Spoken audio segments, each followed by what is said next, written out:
Hello everybody, it's me Pritesh sir and I welcome you all in the video lecture. તો આજે આપણે ગુજરાતની અલગ અલગ સ્પર્ધાત્મક પરીક્ષાઓની અંદર પૂછવા માટે જેમનો પ્રશ્ન પૂછવા માટેનો ટ્રેન્ડ બની ચૂક્યો છે એવા બે લોકેટિવ એડવર્બ્સનો આજે આપણે અભ્યાસ કરશું. બ્રિટિશર્સના મિડલ એરાની અંદર રાઇટર્સ દ્વારા યુઝ થતા આ વર્ડ્સ જે આજે મોડર્ન એરાની અંદર એમનો યુઝ થતો નથી, પણ મેં કહ્યું એ મુજબ ગુજરાતની અલગ અલગ પરીક્ષાઓની અંદર એ પૂછાયેલા પણ છે, એટલે મોસ્ટ ઇમ્પોર્ટન્ટ છે અને જાણે ટ્રેન્ડ બની ચૂક્યો છે કે પૂછાય જ છે, વારંવાર પૂછાય છે, રાઈટ? તો એવા શબ્દો કયા અને લોકેટિવ એડવર્બ્સ એટલે શું? લોકેટિવ એડવર્બ્સ એટલે ક્રિયા વિશેષણો અને લોકેટિવ એટલે સ્થળ દર્શાવતા. તો સ્થળ દર્શાવતા ક્રિયા વિશેષણોમાં બે, એક છે વિથર અને એક છે વેન્સ. આ બે શબ્દો વારે ઘડીએ પૂછાય જ છે, બરોબર? એટલે આ બે શબ્દોનો આજે આપણે અભ્યાસ કરશું અને અલગ અલગ પરીક્ષાઓમાં પૂછાયેલી બ્લેન્ક છે એ પણ મેં અહીં લખી છે, તો એને આપણે સોલ્વ કરશું. પહેલા જોઈએ વિથર. વિથર શબ્દનો ઇંગ્લિશમાં મિનિંગ શું? તો મેં અહીંયા સામે લખ્યું છે two where, to what place કે ટુ વિચ પ્લેસ. કઈ જગ્યાએ, બરોબર છે? આવો અર્થ થાય. ક્યાં, આવો અર્થ થાય. એટલે વેરના પ્લેસ ઉપર પણ મૂકી શકાય વિધર, અથવા સિમ્પલ સેન્ટેન્સ હોય તો એ જગ્યાએથી, બરોબર છે? આવો અર્થ થાય એ જગ્યાએ, રાઈટ? તો એની પહેલા બ્લેન્ક્સ આપણે સોલ્વ કરીએ. જો વિધર વર્ડની, બરોબર છે? બહુ ઓછી, હવે તો જાણે અનેક અલગ અલગ પરીક્ષાઓની અંદર પૂછાય છે એટલે શબ્દ સાંભળેલો હોય, બાકી પહેલી વખત 2019 ની અંદર બિન સચિવાલયની અંદર ક્વેશ્ચન આ પૂછાણો ત્યારે શબ્દ સાંભળ્યો ન હતો કોઈ, બરોબર છે? કારણ કે મેં કહ્યું એ મુજબ પહેલા યુઝ થતો, અત્યારે યુઝ નથી થતો. એટલે તો જો આપણે પ્રશ્ન પૂછાય છે એટલે આ સમજીએ છીએ. Blank are you going? When are you going? When એટલે તો ક્યારે થાય, બરોબર? What are you going? What એટલે તો શું થાય? વિધર આર યુ ગોઈંગ કે વાઇલ એટલે જ્યારે થાય, બરોબર છે? તો વિધર આર યુ ગોઈંગ આવશે, કારણ કે વેર આર યુ ગોઈંગ કયો કે whether are you going, one of the same thing. વિધરમાં ટુ લાગી શકે, એટલે કે where are you going to, કે તમે કઈ તરફ, કઈ જગ્યાએ તમે જઈ રહ્યા છો, બરોબર છે? એવો અર્થ આ દર્શાવે. તો વેર હોય તો વેર બી આવી શકે, વિધર છે તો વિધર આવી શકે. પછી બીજો ક્વેશ્ચન છે, then we pondered over blank we should go next. Pondered over નો અર્થ થાય ના ઉપર અત્યંત વિચાર કરવો, બરોબર? જેને કહેવાય પોન્ડર્ડ ઓવર. પોન્ડર્ડ ઓવર, અમે ના ઉપર વિચાર કર્યો. કેના ઉપર? કે વી શુડ ગો નેક્સ્ટ.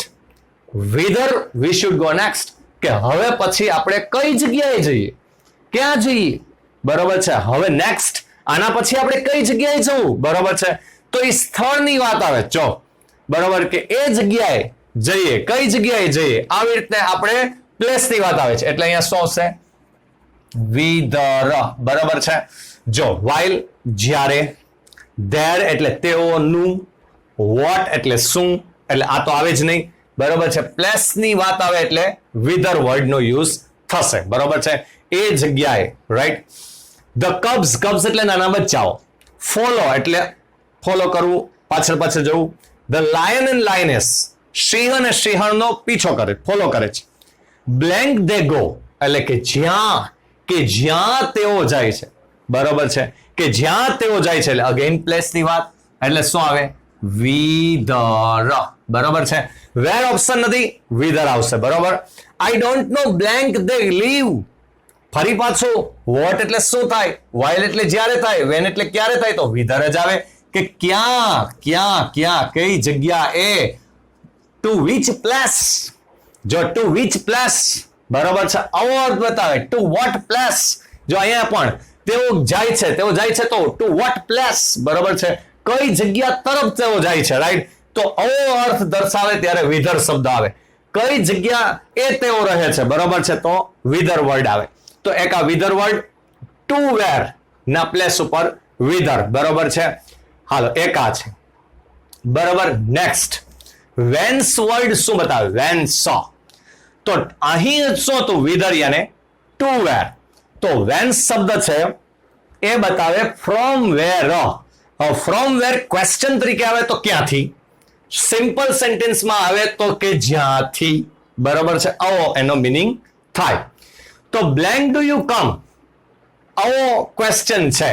બરાબર છે, બ્લેન્ક ડુ યુ કમ. હવે ફ્રોમ વેર નો જે મિનિંગ થાય ક્યાંથી, એ જ મિનિંગ વેન્સ નો થાય. હવે અહીં ફ્રોમ વેર પણ આવી શકે, from where do you come, અથવા where do you come from, આવી રીતે પણ આવી શકે. પણ ફ્રોમ તો છે નહીં, અને ફ્રોમ વેર ઓપ્શન નથી. બરાબર, વોટ છે, વાઇલ છે, વિચ છે, ત્રણમાંથી એક પણ ન આવે. શું આવે તો કે વેન્સ. બરાબર, એટલે ફ્રોમ વેર નો મિનિંગ શું થયો, વેન્સ. એટલે વેન્સ ડુ યુ કમ, યાની તમે ક્યાંથી આવો છો. બરાબર, ક્યાંથી આવો છો. Do you know the place, તમને એ જગ્યા ખબર છે, તમને એ સ્થાન ખબર છે, તમને એ સ્થળ ખબર છે. બ્લેન્ક ધીસ બર્ડ્સ કમ, આવવાની જ વાત આવે. જો અહીં શું હતું કે જ્યાં જવાની વાત આવતી હતી, અહીં શું આવે, આવવાની વાત આવે. બરાબર, do you know the place, again while જ્યારે, વોટ શું, વિચ એટલે કઈ. બરાબર, એક જ વર્ડ આવે શું, કે જ્યાંથી, કે જ્યાંથી, કે જ્યાંથી આ પક્ષીઓ આવ્યા, કે જ્યાંથી આ પક્ષીઓ આવ્યા. ગો બેક, ગો બેક, આ પણ પૂછાયેલો question. Go back, blank you have come, ચલે જાઓ, ચલે જાઓ, પાછા વળ્યા જાઓ ભાઈ, ગો બેક. બરોબર છે. From where you have come, કે જ્યાંથી તમે આવ્યા. હવે ફ્રોમ વેર તો ઓપ્શનમાં નથી, એને બદલે શું ઓપ્શનમાં છે, વેન્સ. એટલે શું આવે, વેન્સ. બરોબર છે. વાઇલ એટલે જ્યારે, વોટ એટલે શું, વિચ એટલે કઈ, એ ના આવે. હવે વેન્સ અને ફ્રોમ વેર અથવા તો વેર વચ્ચે શું તફાવત છે. જો blank do you come from, આ ફ્રોમ હોત ને, ફ્રોમ, તો પછી વેન્સ નો આવે. જો ફ્રોમ હોય તો આ ગો બેક વાળા વાક્યમાં અહીં કમ ફ્રોમ હોત તો વેન્સ નો આવે, તો શું આવે, વેર આવે. બરોબર, જેમ કે અહીં છે where do you come from, તો અહીં શું આવે, વેર. તો વેર અને ફ્રોમ, એ ફ્રોમ આપેલો છે, વેન્સમાં ફ્રોમ નો આપે, કારણ કે વેન્સ ની અંદર જ શું છે, ફ્રોમ વેર સમાયેલું છે. એટલે ફ્રોમ વેર, ફ્રોમ આપે તો વેર જ મૂકવું પડે. સિમ્પલ વાત છે, કારણ કે આની અંદર જ ફ્રોમ વેર સમાયેલું છે. ફ્રોમ વેર નો મિનિંગ વેન્સ થાય છે. બરોબર, તો આ અલગ અલગ જે એક્ઝામની અંદર પૂછાયેલ બ્લેન્ક હતી એને આપણે સોલ્વ કરી. બરોબર છે. Whether, to where, to what place, to which place, કઈ જગ્યાએ, કઈ જગ્યા તરફ. બરોબર છે, આવો અર્થ બતાવે. ફ્રોમ વેર એટલે વેન્સ, ક્યાંથી, કઈ જગ્યાએથી. બરોબર છે, એ ફ્રોમ વેર એટલે કે વેન્સ બતાવે. બરોબર, વિધર અને વેન્સ, આ બે લોકેટિવ એડવર્બ્સ ને આપણે સોલ્વ કર્યા. બરોબર, તમે મેક્સિમમ બને શકે એટલું મેક્સિમમ આ લેક્ચરને શેર કરો. બરોબર છે, જ્યાં સુધી શેર કરી શકાય શેર કરો, લાઈક કરો અને સબસ્ક્રાઇબ કરો. ઓકે, ચલો અહીં સુધી રાખીએ. ટેક અ સ્ક્રીનશોટ પાડી લ્યો, અને જેથી કરીને તમે લખી શકો. મહત્વના ક્વેશ્ચન છે આ બધા, અલગ અલગ એક્ઝામની અંદર પૂછાયેલા છે ને મહત્વના ક્વેશ્ચન છે. બરોબર છે, તો મેક્સિમમ બની શકે એટલું મેક્સિમમ તમે શેર કરજો. રાઈટ, જેથી કરીને અને આવા જ કોમ્પિટિટિવ ના વિડીયો લેક્ચર્સ આવતા જ રહેશે. બરોબર છે, આવતા જ રહેશે. આ ચેનલની અંદર સબસ્ક્રાઇબ કરેલું હશે એટલે સીધું નોટિફિકેશન તમને મળી જશે. રાઈટ, જેવું કે પબ્લિક કરું લેક્ચર ને મૂકું એવા કે તરત જ તમને નોટિફિકેશન મળશે. એટલે સબસ્ક્રાઇબ કરી રાખજો. ઓકે, અહીં સુધી રાખીએ. Have a nice day.